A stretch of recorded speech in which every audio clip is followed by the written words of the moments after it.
Notre rôle maintenant, c'est détecter notre lumière et en profiter au maximum. Et quand on a un plaisir ou un désir, la porte s'ouvre encore plus grand. Comprenez, c'est quoi la lumière? Lumière, amour. C'est pas important qui tu es, où tu es, comment tu es. Dieu t'aime. Shavua Tov à tous nos fidèles Sitrei Chaim.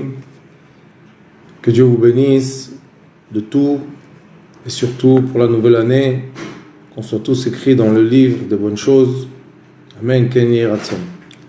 On va continuer avec l'enseignement de Baal Shem Tov HaKadosh, l'enseignement de la prière, comment se préparer à la prière. Et il faut savoir que des fois, on suit les enseignements qu'on reçoit par des rabbins ou par des maîtres sur Internet ou même en face. Et quand on suit ces enseignements, on peut atteindre des vrais degrés de lumière. Cela veut dire qu'on peut vraiment voir des choses lumineuses, être bien, être décontracté, faire passer les mots comme il faut, et tout se passe comme il faut.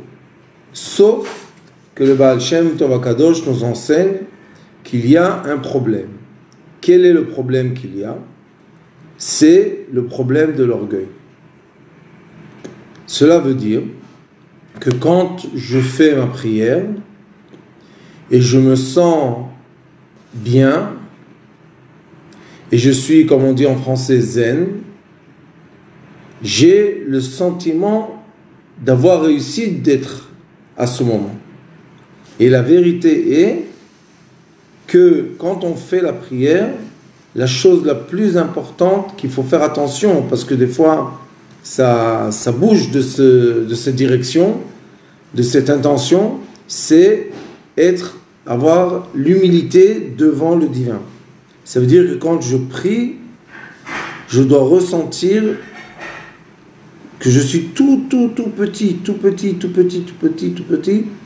au degré de m'effacer totalement devant le divin.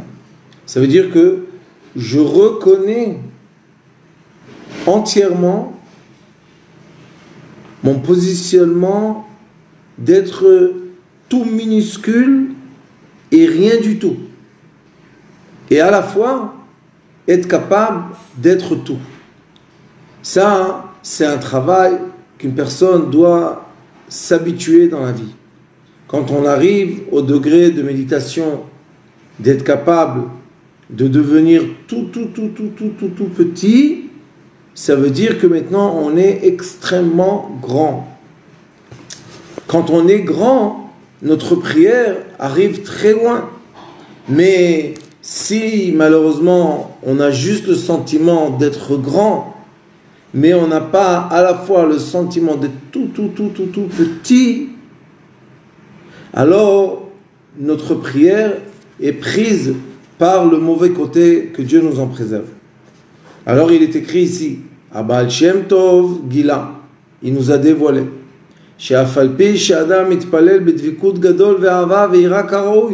même si une personne prie avec, il est vraiment complètement collé à Dieu, et il a de l'amour de Dieu, il a la crainte de Dieu, mais kol makom, et même s'il est comme ça, il faut faire attention, il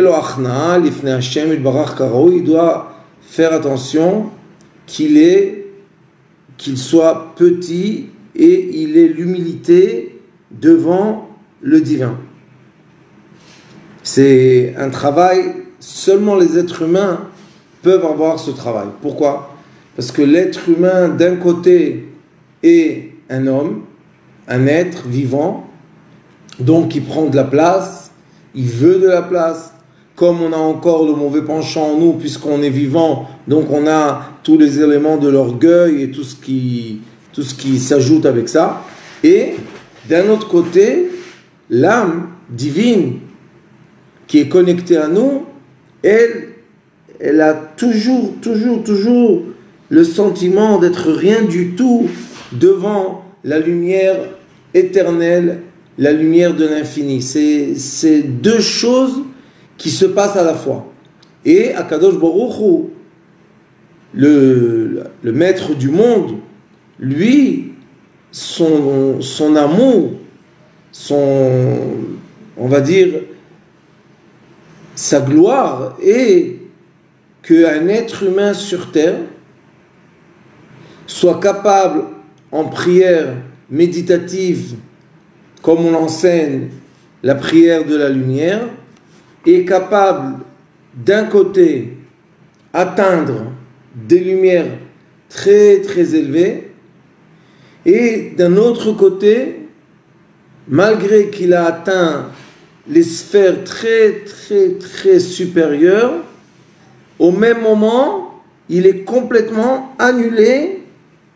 Il a la crainte et l'amour de l'infini, du divin, et ne pas avoir aucun orgueil du travail qu'il a fait, qu'il a emmené à ce degré très élevé. Je vous parle, le Baal Shem Tov nous donne ici un enseignement qui est très profond, car quand on arrive à vraiment méditer et on arrive à sortir les sorties astrales de notre corps, il ne faut jamais oublier que les midot, les comportements qu'on a, nous suivent. Ça veut dire qu'ils continuent avec nous. Donc si malheureusement j'avais un sentiment d'orgueil quand je me suis détaché complètement de la matière, je l'ai fait par orgueil. Malheureusement, quand je monte en haut, il y a aussi ce sentiment d'orgueil. Et c'est très dangereux, parce qu'il est écrit Hashem Malar Geout Lavesh, que seulement Dieu a le droit d'avoir l'habit qui s'appelle l'habit de l'orgueil. Nous, les êtres humains, on doit avoir aucun orgueil devant l'éternel, devant Akadosh Baruch Hu, devant l'infini, puisqu'on n'est rien du tout. Oui, mais à la fois, et c'est vrai que nous sommes une partie divine. Nous avons en nous l'étincelle divine qu'aucun être, aucune création a à part l'être humain. Ça veut dire que à la fois j'ai en moi une lumière, une étincelle de lumière de l'infini, donc je peux me connecter à l'infini. Ça c'est d'une part. Et de l'autre, je suis dans un corps, que dans ce corps-là, malheureusement, il y a tout ce qui est dans les abdos, tout ce qui est impur. Donc comment je peux oser avoir de l'orgueil, puisque je suis encore quelque chose qui va se détruire dans la terre, je suis encore de la cendre. Et ça, c'est un travail qu'on appelle le travail d'équilibre, Izun. C'est quoi l'équilibre ?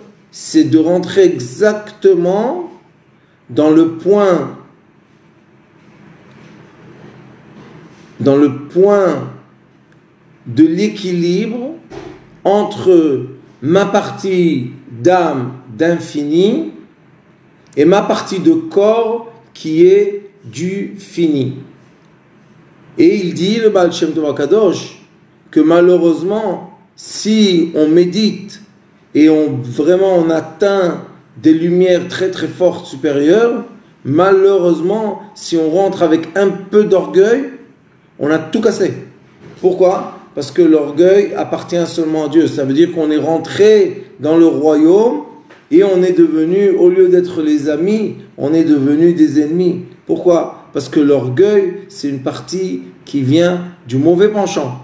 Donc, oui, on a fait tout un travail, mais au lieu d'être ce qu'on doit être sur terre, les espions divins pour récolter des lumières, malheureusement, après tout un travail qui a été fait, exactement comme un espion qui a été élevé depuis l'âge de sa naissance, il a été élevé pour devenir un espion, eh bien, le jour qu'il arrive à l'endroit supérieur, là, il vient avec une trahison.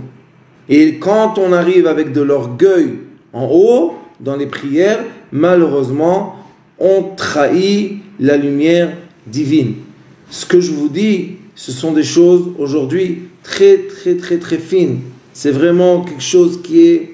Il faut avoir un ressenti vis-à-vis du divin très développé pour comprendre ces mots-là. Mais c'est dans le Baal Shem Tov HaKadosh, dans l'Amudat Tfila, et je suis obligé de suivre par ordre ce qui est écrit. Et il dit, le Baal Shem Tov témoigne, qui Pam Echad, Itpalel im Talmida bedvekut gadol. Une fois, il était avec ses élèves et ils ont réussi d'être vraiment, être collés et unis complètement. Velo hayalem achna. Et malheureusement, les élèves n'avaient pas la force d'être humbles devant le divin. Et qu'est-ce qui s'est passé?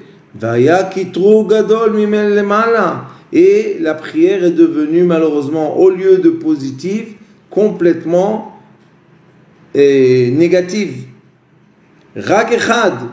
Et il y avait seulement un dans leur chavura, dans leur petite équipe. Rak echad aya mitpalel be'achna'a. Et il y en a seulement un là-bas qui priait et qui était vraiment humble. Venitzolu al yedeze. Et ils ont eu la chance d'être sauvés grâce à celui-là, ce monsieur qui était avec eux, un des élèves, que lui n'a pas eu la ga'ava, il n'a pas eu l'orgueil de la prière. Au contraire, il était complètement effacé, tellement qu'il avait honte de se rapprocher du divin. Et vous savez que dans le Zohar HaKadosh, il y a une histoire, l'histoire de Rabbi Akiva, et 3 autres sages, grands sages d'Israël, qui sont rentrés. Un jour, ils ont eu la chance et ils sont rentrés. Et malheureusement, ils sont rentrés dans les espaces de lumière, sauf qu'il y en a un qui a dit qu'il n'y a pas seulement un, deux, malheureusement. Un autre qui a vu que l'Avodah Zara, c'est malheureusement. Et un troisième qui est devenu fou. Et Rabbi Akiva, il est rentré et il est sorti la même chose. Et tout le monde, comment Rabbi Akiva est le seul qui est rentré en lumière et qui est sorti en lumière? Comment lui est le seul qui a réussi? Parce que Rabbi Akiva, il est rentré avec l'humilité. Rabbi Akiva, son travail de Rabbi Akiva, c'était le travail de l'amour de son prochain. Quand quelqu'un passe son temps à aider les autres, passe son temps à voir les problèmes des autres, il passe son temps à donner, à aider, cette personne-là devient humble. Pourquoi? Parce que la chance de la miséricorde, la chance de donner, la chance de faire de la tzedaka, c'est une tzedaka que quand on voit les gens souffrir, on ne peut plus être orgueilleux. Quand on voit la souffrance des gens, on n'arrive plus à avoir de l'orgueil et se prendre pour quelqu'un. C'est impossible.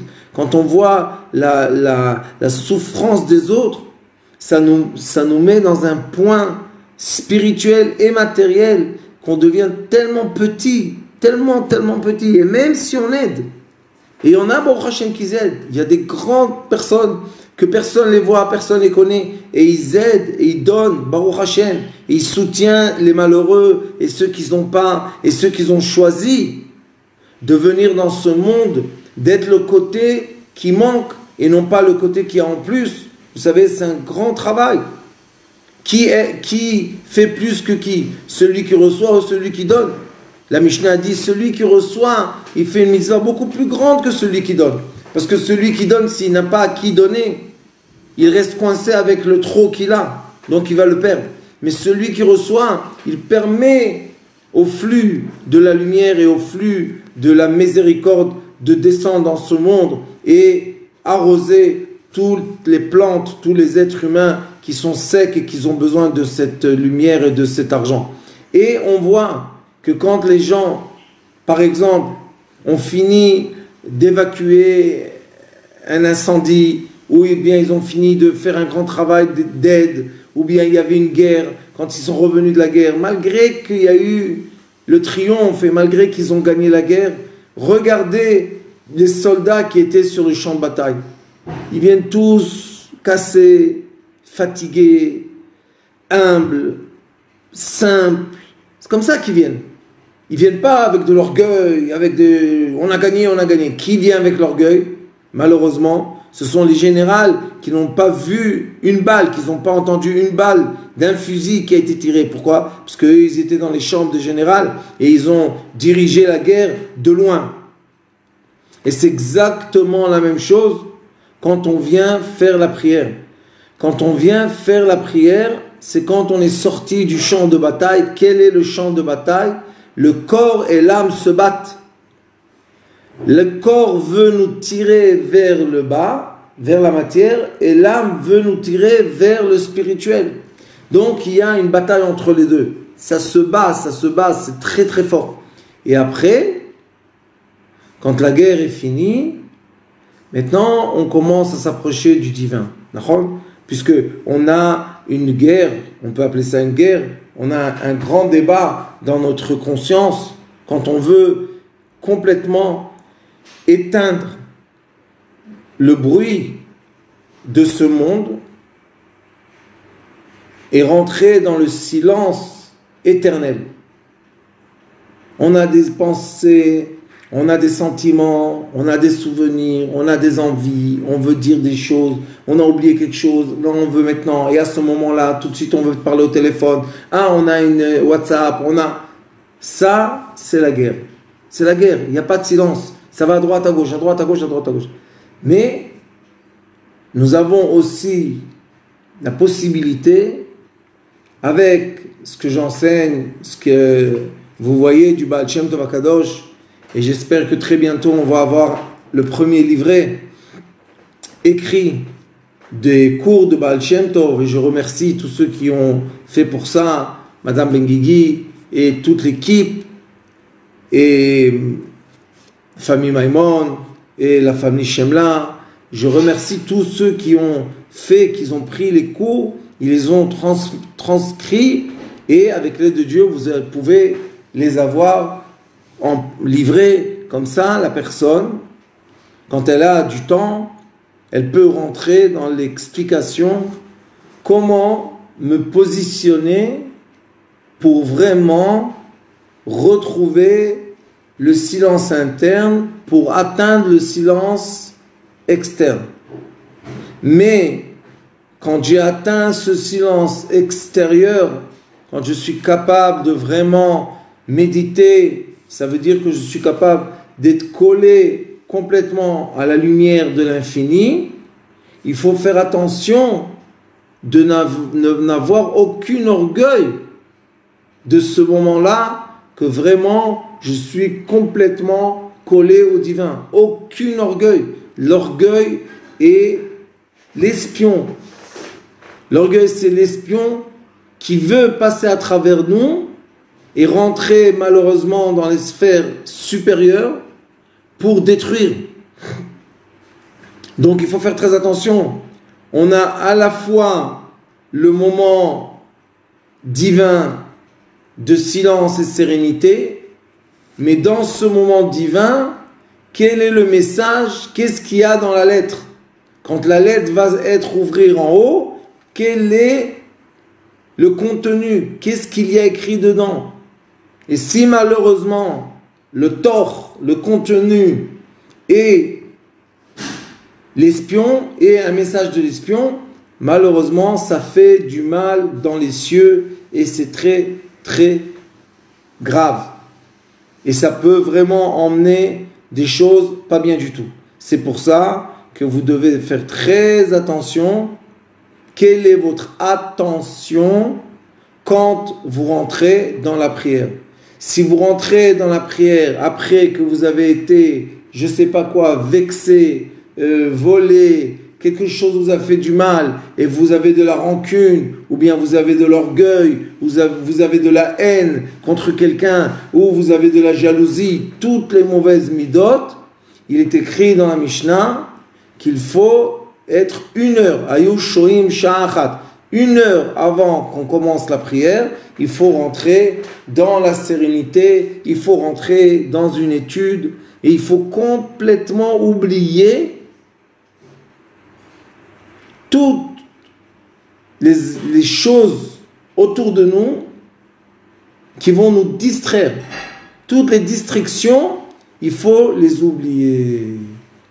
Et une fois, j'ai eu la chance d'être prié avec mon beau-fils, le Rav Tauber, et il m'a posé la question. Il m'a dit, comment tu fais? Qu'est-ce que tu fais? Alors je lui ai dit, je m'endors. Il m'a dit quoi? Il m'a dit, avant que tu commences la prière, endors-toi. Et commence à prier comme si que tu vois un rêve. Parce que quand on dort, on n'est rien. C'est fini, on est mort. C'est comme mourir un peu. Donc on doit ressentir qu'on dort. Et après commencer à dire Baruch, Ata, Hachem.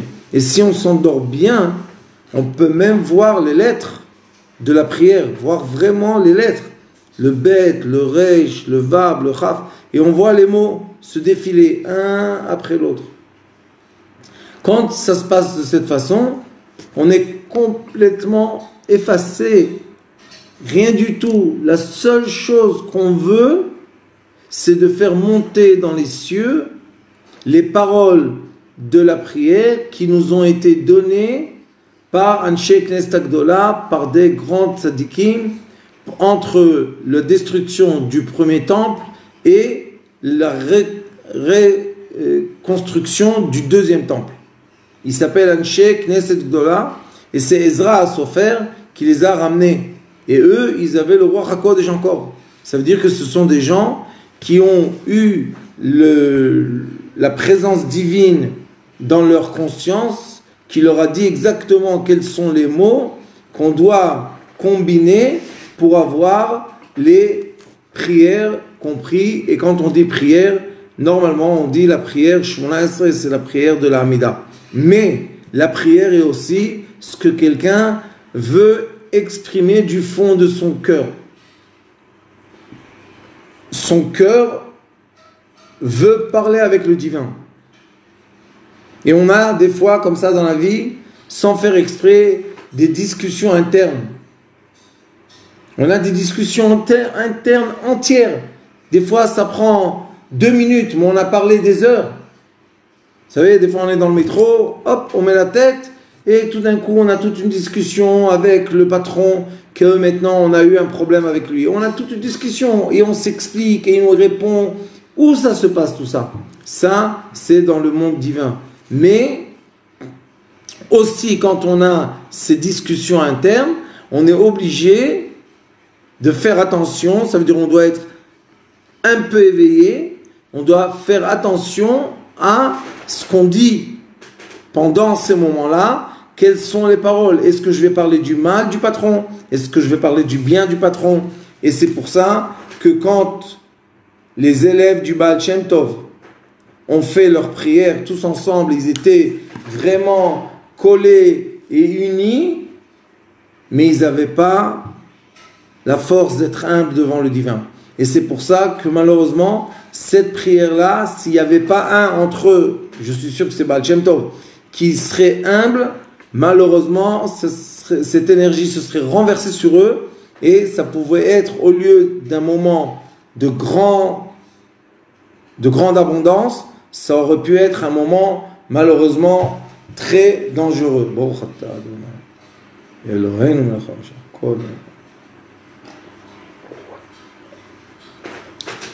C'est pour cela que les sages de la Mishnah nous ont dit rentrez ayushoim sha'a achat, rentrez 1 heure. 1 heure, c'est pas 1 heure 60 minutes, mais rentrer le moment avant la prière. Il faut déjà rentrer dans le calme. Ça veut dire que je suis prêt. Moi, c'est mon travail que je fais intérieurement. Je vous partage ce que je fais. Est-ce que je suis prêt à tout perdre à ce moment-là? Est-ce que je suis prêt à tout quitter, à tout perdre, que je n'ai rien qui m'attache ici? Et dès que rien m'attache à ce monde matériel, donc j'ai plus aucun argument, j'ai plus aucun débat, j'ai plus aucun problème avec rien du tout. Parce que la majorité des problèmes, c'est à cause de ce monde matériel. Tu m'as pris, tu m'as dit, tu m'as fait. C'est dans le monde matériel. Parce que dans le monde spirituel, Baruch Hashem, le monde de la lumière, c'est de l'amour gratuit, c'est le partage gratuit, c'est l'abondance gratuite. Tout se fait gratuitement, puisqu'il y a l'infini de lumière, qui est envoyé vers nous. Donc, c'est quoi d'être jaloux de quelqu'un?